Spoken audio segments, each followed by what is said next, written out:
Fill cricket with Ajit में आप सभी का स्वागत है। कहते हैं ना कि जिस तरह से बारात में बूढ़ों की ज़रूरत होती है, उसी तरह से क्रिकेट में भी आपके टीम में एक सीनियर खिलाड़ी की ज़रूरत होती है, ताकि वो आपके सारे ही प्लेयरों को एक तरह से कॉम्पैक्ट रखे। किस तरह से खेलना है, किस तरह से सिचुएशन से निकलना है। यदि बार बार हर एक अंतराल के बाद विकेट गिर रहा है तो इस सिचुएशन में कैसे पिच पे खेलना है, इन सारे चीज़ों का वो इंस्ट्रक्शन देता है यदि वो क्रिच पे रहता है तो, या फिर यदि वो क्रिच पे नहीं भी है तो वो एक तरह से नेतृत्व करता है अपनी टीमों को कि किस तरह से हमें, यदि हम बैड सिचुएशन में फंस जाए तो उस सिचुएशन से हमें कैसे निकलना है, क्योंकि उसके पास में एक्सपीरियंस होता है। नहीं, यदि आपके पास में एक्सपीरियंस प्लेयर रहेगा तो वही होगा कि बिना लगाम के घोड़ा रेस में भागेगा और वो कहाँ जाएगा इसका कोई ठीक ठिकाना नहीं है।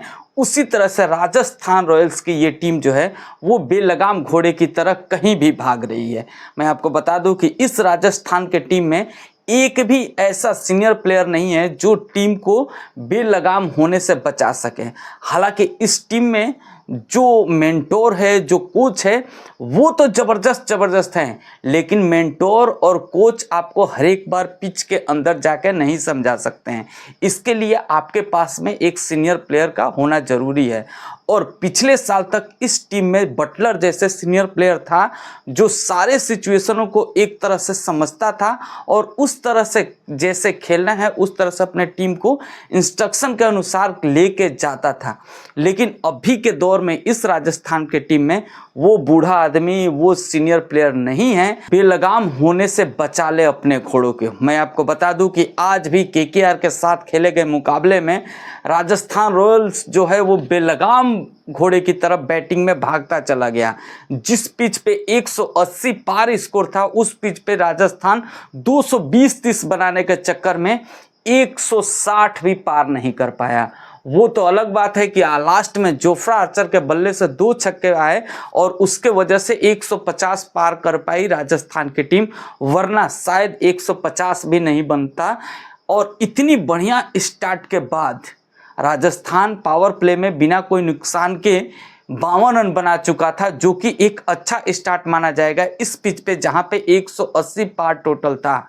लेकिन उसके बाद जैसे ही आउट होते हैं यहाँ पे संजू सैमसन, उसके बाद से विकेट धड़ाधड़ गिरते चला। हालांकि बीच में कप्तान साहब रियान पराग ने 1-2 अच्छी हिटें लगाई, लेकिन वो भी पिच को अच्छे ढंग से नहीं भाप पाए, या फिर उन्होंने कुछ अलग ही करना चाहा इस पिच पे जहाँ पे 180 है। वो चाहते थे कि मैं अपनी बैटिंग की काबिलियत दिखाऊं इस पिच पे और फिर 220-30 के पार लेके जाऊं अपनी टीम में। लेकिन जो आपके सामने की टीम में है प्लेयर, वो भी कोई कच्ची गोली तो खेली नहीं है।